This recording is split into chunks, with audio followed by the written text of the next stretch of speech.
யோபுடைய சரித்திரம் 30ஆம் அதிகாரம். இப்போதோ என்னிலும் இளவயதானவர்கள் என்னை பரியாசம் பண்ணுகிறார்கள். இவர்களுடைய பிதாக்களை நான் என் மந்தையை காக்கும் நாய்களோடு வைக்கவும் கூட வெட்கப்பட்டிருப்பேன். விருத்தாப்பியத்தினாலே பலனற்று போன அவர்கள் கைகளினால் எனக்கு என்ன உதவி இருந்தது? குறைச்சலினாலும் பசியினாலும் அவர்கள் வாடி வெகு நாளாய் பாலும் வெறுமையுமான அந்தர வெளிக்கு ஓடிப்போய் செடிகளுக்குள் இருக்கிற தலைகளை பிடுங்குவார்கள். காட்டு பூண்டுகளின் கிழங்குகள் அவர்களுக்கு ஆகாரமாய் இருந்தது. அவர்கள் மனுஷரின் நடுவில் இருந்து துரத்தப்பட்டார்கள். கல்லனை துரத்துகிறது போல் கல்லன் கல்லன் என்று அவர்களை துரத்தி விட்டார்கள். அவர்கள் பள்ளத்தாக்குகளின் வெடிப்புகளில் பூமியின் கெபிகளிலும் கண்மலைகளிலும் போய் குடியிருந்தார்கள். செடிகளுக்குள் இருந்து கதறி காஞ்சொரிகளின் கீழ் ஒதுங்கினார்கள். அவர்கள் மூடரின் மக்களும் நீசரின் பிள்ளைகளும் தேசத்திலிருந்து துரத்துண்டவர்களுமாய்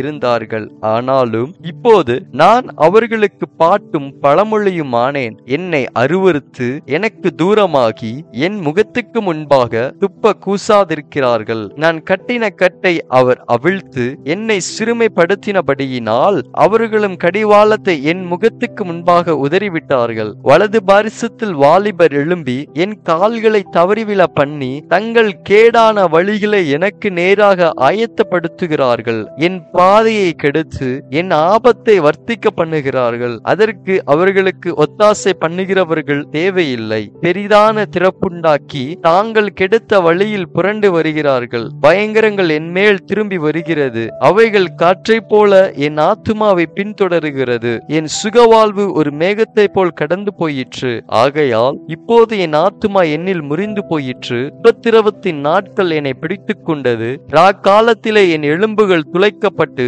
என் நரம்புகளுக்கு இளைப்பாறுதல் இல்லாதிருக்கிறது.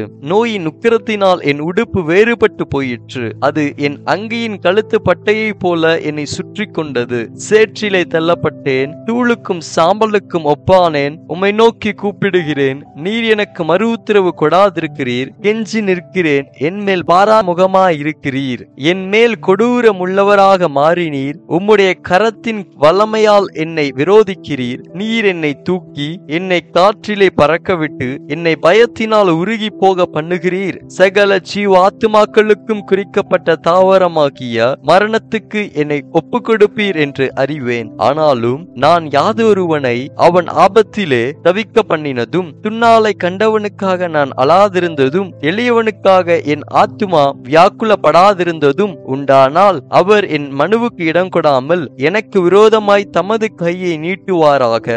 நன்மைக்கு காத்திருந்த எனக்கு தீமை வந்தது. வெளிச்சத்தை வர பார்த்து கொண்டிருந்த எனக்கு இருள் வந்தது. என் குடல்கள் கொதித்து அமராதிருக்கிறது. உபத்திரவ நாட்கள் என் மேல் வந்தது. வெயில் படாதிருந்தும் நான் கருகருத்து திரிகிறேன். நான் சபையிலிருந்து எழுந்திருக்கும் போது அலறுகிறேன். நான் மலைப்பாம்புகளுக்கு சகோதரனும் கோட்டான்களுக்கு தோழனுமானேன். என் தோல் என் மேல் கருத்து போயிற்று. என் எலும்புகள் உஷ்ணத்தினால் காய்ந்து போயிற்று. என் சுரமண்டலம் புலம்பலாகவும் என் கிண்ணறம் அழுகிறவர்களின் ஓலமாகவும் மாறின என்பதே. ஆமேன்.